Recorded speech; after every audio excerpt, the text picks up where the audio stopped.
నేను దీప్తి, నేను classical dancer. Hi, నా పేరు అనుష్, రెస్టారెంట్లో మేనేజర్గా చేస్తున్నా. నేను ఫ్రీలాన్స్ డిజైనింగ్ చేస్తున్నాను. నా పేరు వీరేంద్ర మైసెల్ఫ్. నేను 2011లో ఎంబీఏ అయిపోయింది. తర్వాత గ్రూప్స్కి ప్రిపేర్ అయ్యాను. I'm Rajni, so I am the principal, center head and business partner of Kidzi Kajagoda. I'm an operational manager for California-based IT company. నా ప్రొఫైల్ యాక్చువల్లీ నేను ఒక టెక్నీషియన్ని. ఓకే, యాక్చువల్లీ ఏసీ టెక్నీషియన్గా నా 10th 1 year అయిపోయిన తర్వాత ఒక reflection ఫీల్డ్లోకి వెళ్దామని ఒక ఆలోచనతో నేను ఆ ఫీల్డ్ చూస్ చేసుకున్నాను. బయటకు వెళ్దామని, సౌదీ వెళ్దామని. సో ఫైనాన్షియల్గా ప్రాబ్లం వల్ల నేను అవ్వలేకపోయాను. చిన్నప్పుడు నేను బాగా డ్యాన్స్ చేసేదాన్ని, అంటే టీవీలో డ్యాన్స్ బేబీ డ్యాన్స్ అది ఇది చూస్తూ దాన్ని చూసి మమ్మీ నాకు ఏదైనా నేర్పించాలనేసి అలా డిసైడ్ అయ్యారు. My passion is to do some business. మన ఇండియన్ సైకాలజీ ప్రకారం parents they will choose something safe track. So అలా నేను ఈ ఫీల్డ్లోకి రావాల్సి వచ్చింది. మోస్ట్లీ నాకు ఇన్స్పైర్ చేసింది మూవీస్ అన్నమాట. First I've worked in MNC and then I've taken a break due to my parenting. So later on I don't want to go into the same MNC because I can't handle my family and my job. So that's the main thing. I looked out for a business. Challenges అంటే పెద్దగా ఏం లేవు. నాకున్న senior managers వాళ్ళు నీకు ఒక position ఇవ్వాలంటే దాన్ని నువ్వేం చూపిస్తావు అన్న టార్గెట్స్ ఇచ్చేవారు. సో దాని అచీవ్మెంట్ చూపించినాను. వర్కర్స్ కొంతమంది సపోర్ట్ చేస్తారు, కొంతమంది సపోర్ట్ చేయరు. సో ఆల్ అవన్నీ దాటుకొని రావాలి. So it's not that easy అన్నమాట. గ్రూప్స్ ప్రిపేర్ అవుతున్న నుంచి ఫినాన్షియల్గా కానీ, బయట పరంగా కానీ, ఫ్రెండ్స్ పరంగా, రిలేటివ్ పరంగా చాలా ఫేస్ చేస్తున్నాను. బుక్సే నా ఫ్రెండ్సే బుక్స్ అయిపోయాయి. చాలా పెద్దవాళ్ళు ఉన్నారు, నేను చాలా చిన్నదాన్ని వాళ్ళతో కంపేర్ చేస్తే. నేను ఫస్ట్ క్లాస్ నుండి నేర్చుకున్నా కూడా వాళ్ళకి నా ఏజ్ అంత ఎక్స్పీరియన్స్ ఉండొచ్చు వాళ్ళకి. సో ఆబ్వియస్లీ కాకపోతే ఏదో చిన్నగా స్టార్ట్ చేసి I want to prove my self. మాకు కాస్ట్లీ పవర్ ఎక్కువ 1,30,000 అట్లా వచ్చేది. సో దాన్ని నేను 80 నుంచి 50 అట్లా తీసుకొచ్చాను. సో అవన్నీ చూసి సర్ప్రైజ్ అయిపోయి మా జిఎం వాళ్ళందరూ పరిశాన్ అయిపోయి how it possible, how you made this in. Sir this is secrets I can't tell you. It's challenging job is to handle the kids, but after managing it's been almost 10 months. So what I think is పిల్లల్ని manage చేయడం కష్టమే కాదు, but managing the staff and the parents and the mates and the caretakers and then the teachers, they should run on the same wavelength. That's feel I challenged.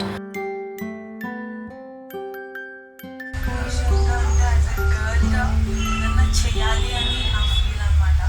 ఏదో అలా manage చేసుకొని ఇవ్వాలని కాకుండా ఒక ఐడెంటిటీ రావాలి అని. ఇప్పుడు అంటే నాకు కమ్యూనికేషన్ కూడా కొద్దిగా డిఫికల్ట్ ఉండేది. కష్టం అది ఇంగ్లీష్లో మాట్లాడడానికి, ఎట్లా సఫర్ అయ్యేవాడిని. 2 years పాప, she's been with us almost like 8 months. తను వెళ్ళిపోతుంటే ఐ ఫెల్ట్ లైక్ ఓకే మన ఇంట్లోంచి ఒక పాప వెళ్ళిపోతుంది. So we feel like we still miss her. ఏదైనా పబ్లిక్ సేవ చేయాలనుకుంటున్నాను, పబ్లిక్ కనెక్ట్ అవ్వాలి. ఎంత జాబ్ చేసా, ఎంత శాలరీ సంపాదించా ఒక సాటిస్ఫాక్షన్ అనేది లేదు మనసులో. ఎంత డబ్బు వచ్చినా ఇంటికి ఇస్తున్నాం, అది మెకానికల్ లైఫ్ అయిపోయింది. తిరుపతి నాదాని రచనంలో పర్ఫార్మెన్స్ ఇచ్చాను ఆచార్యులాగా. అప్పుడు I got a call from US. అది కూడా నాకెవరో తెలీదు. వాళ్ళు మా మేడంకి కాల్ చేసి ఇలా సో అండ్ సో అమ్మాయి చాలా బాగా చేసింది, అసలు ది బెస్ట్ అనమాట తను, అది దానేస్తే ఇంకా అయిపోయింది. ఇంకా సీరియస్లీ అక్కడే ఇచ్చేసాను. టు బి ఫ్రాంక్ అక్కడ ఏం చేశాను నేను ఇచ్చిన సర్వీస్ హ్యాపీయా ఇట్లా కమెంట్స్ తీసుకునేవాడిని. కస్టమర్ అట్లా నాకు టిప్స్ కూడా ఇచ్చేవారు. నెక్స్ట్ టైం కూడా వాళ్ళు నా కోసమే వెరీ అనుష్ ఉంటేనే మాకు సర్వీస్ కావాలంటే అట్లా తెచ్చేవాడిని నేను. So I feel like this is part of my family. అంటే ఏంటి అంటే చిన్నప్పటి నుండి నేను నేర్చుకున్నాను, ఎందుకే నేర్చుకున్నానా అంటే అంత హ్యాపీనెస్ అనమాట. చాలు ఇంకా ఈ లైఫ్కి ఎలా అన్నట్టు. జాబ్ లేకుండా డబ్బులు రావు. మిడిల్ క్లాస్ మనది. 3 years నుంచి ప్రిపేర్ అవుతున్నాం. నోటిఫికేషన్ వదులుతారు, మళ్ళీ 6 months తర్వాత మళ్ళీ పోస్ట్పోన్ డేట్, నోటిఫికేషన్ పోస్ట్పోన్ ఇలాగే అవుతుంది. Main problem which we have faced is the teacher attrition ratio, which I faced in December and then in Jan. Since then we felt like it's pretty tough to manage. అప్పుడప్పుడు అనిపించేది నాకన్నా ముందు తర్వాత వచ్చిన వాళ్ళు growth రావడం నాకెందుకు రావట్లేదు అని చాలాసార్లు డిమోటివేట్ అయిపోయి నేను స్ట్రగుల్ అయిపోయాను. తర్వాత యాక్చువల్లీ నేను మా టీంకి నేను చెప్తా, సజెస్ట్ చేస్తా, అరే ఇక్కడ ఉన్నంత హ్యాపీనెస్ మంచిగా ఉన్న కల్చర్ ఎక్కడ దొరకదు, మాకు ఫ్యామిలీలో ఉన్నట్టు అనిపిస్తుంది అని నేను చెప్తుంటా. కానీ నాకు అప్పుడప్పుడు అనిపిస్తుంటే నేను తప్పు చేస్తున్నాయేమో అని. అంటే సమ్టైమ్స్ ఏంటంటే అనుకున్న టైం కంటే డిలే అయ్యేది మేకప్. అప్పుడు హడావిడిలో అసలు పరిగెత్తడం ఏంటంటే హెవీగా పెట్టేవాళ్ళు అనమాట. ఆర్నమెంట్స్, హెయిర్ అలా పెట్టినప్పుడు ఏంటంటే పెయిన్స్ వచ్చేవి, చిరాకులో పెట్టేవాళ్ళు వాళ్ళు కూడా, మేము కూడా తొందరలో. అప్పుడు కొంచెం బాధేసేది. అంత చెన్నైలో ఏంటంటే ఆఫ్టర్ దాట్ సైక్లోన్ ఒకసారి ఏంటంటే పొలిటికల్ జయలలిత ఇష్యూ, ఒకసారి Kaveri river issue, and coming to the Jallikattu issue. So ఏంటంటే ఆల్మోస్ట్ మనకి మంత్లో ఉండే 20 వర్కింగ్ డేస్, అందులో ఏంటంటే 10 వర్కింగ్ డేస్ తప్పితే మిగతా 10 వర్కింగ్ డేస్ హాలిడేస్ అయిపోయాయి. ఆల్వేస్ అంటే నాకు క్వశ్చన్ మార్క్ వస్తుంది, చేయగలనా అని. బికాజ్ వెన్ నేను ఫేస్బుక్ ఓపెన్ చేయను, లాట్ ఆఫ్ పేజెస్ నాకు ఇప్పుడు మార్కెటింగ్ ఫుల్ నడుస్తుంది ఆన్ ఫ్యాషన్. సో అంటే ఇన్ని పేజెస్ ఓపెన్ అవుతున్నాయి, అంటే దాంట్లో కొంతమంది ఐడెంటిఫై చేసి ఆర్డర్స్ ఇస్తున్నారు, క్లయింట్స్ ఉన్నారు. But after keeping the store అంటే ఎంతవరకు క్లయింట్స్ నా దగ్గరికి వస్తారు అని కొంచెం నాకు ఐ ఫీల్ అనమాట. బద్రీనాథ్కి వెళ్ళాను నేను. అక్కడ పర్ఫార్మెన్స్ ఇచ్చినప్పుడు అక్కడ తెలుసు కదా టెంపరేచర్ ఎలా ఉంటుందో. అప్పుడు కోల్డ్, నాకు సైనస్ అనమాట, చాలా జలుబు ఎక్కువ అయిపోయి ఒక సైడ్ నుంచి అలా వాటర్ వస్తూ ఉన్నాయి కంట్లో నుంచి, అయినా అలా చేయాల్సి వచ్చింది. బట్ ఇప్పుడు బాగానే ఉంది, అప్పుడు మాత్రం బాగా ఇటుకు వచ్చింది, ఎందుకు వచ్చానో అనిపించింది అనమాట. చాలా ఇష్యూస్ ఫేస్ చేసాం. Right now everything is okay. Resign చేసిపోయి మళ్ళీ రీజాయిన్ అయినా, ఎందుకంటే అందుకో బయటికి వెళ్ళినా కానీ నా అంత ఇక్కడ ఉన్నంత హ్యాపీనెస్ నాకు అక్కడ దొరకలేదు. So which has been affected a little bit on daily transactions or daily work which I do that, and again that's affected my kids' health and kids' studies also. But still, in this situation, I think I have overcome all those things. నా dream 10th క్లాస్లో అయితే doctor అవ్వాలని. అంటే చాలా అనుకున్నాను, ఏంటంటే CA అంటే CA chartered accountant అని.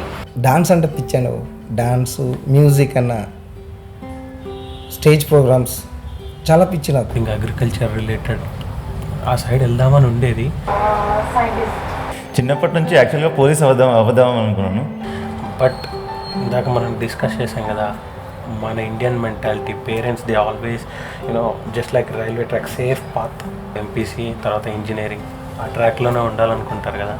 సో అలానే ఎంపీసీ తీసుకొని ఇలా ఇంజనీరింగ్ చేయాల్సి వచ్చింది. ఇట్లానే ఆర్కెస్ట్రాలో పాటలు పాడేవాడిని. నా ఫేవరెట్ సింగర్ హరిహరన్, ఉన్నికృష్ణన్. అంటే చాలా తక్కువ మంది. సో ఏమన్నా ఛాన్స్ ఉంటే పోలీస్ అని చిన్నప్పుడు సినిమాల్లో చూసినప్పుడు, బయట చూసినప్పుడు పోలీస్ అవ్వాలని చాలా ఉండేది కోరిక, చాలా ట్రై చేశాను, కాకపోతే అది మిస్ అయిపోయింది. బట్ ఫైనల్లీ ఇక్కడ డాన్స్లో ఉన్నాను ఇప్పుడైతే ప్రస్తుతం.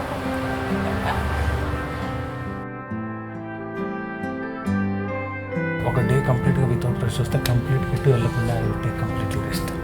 One day for me అంటే I just want to go and enjoy nature. అంటే డిఫరెంట్ ప్లేసెస్కి వెళ్ళి బాగా తింటా. చికెన్లో ఎన్ని రెసిపీస్ ఉన్నాయో అన్నీ ట్రై చేస్తాను అనమాట. నా అంత హ్యాపీయెస్ట్గా ఇంకెవరు ఉండకూడదు అనుకుంటా. ఆస్ట్రోనాట్ అనమాట. బట్ వెళ్ళి ఎవరు లేకుండా ప్రశాంతం ఒక్కదాన్ని ఉండి అన్ని ఇవాళ పెట్టుకుంటా ఉండాలని ఒక్కరోజు ఛాన్స్ ఇస్తే మాత్రం ఒకే సినిమాలో సీఎంలా కావాలని, ఒకే రోజులో అందరు పబ్లిక్ తప్పు చేసిన వాళ్ళందరినీ శిక్షించి మంచిగా పబ్లిక్ చూడాలని ఉంది.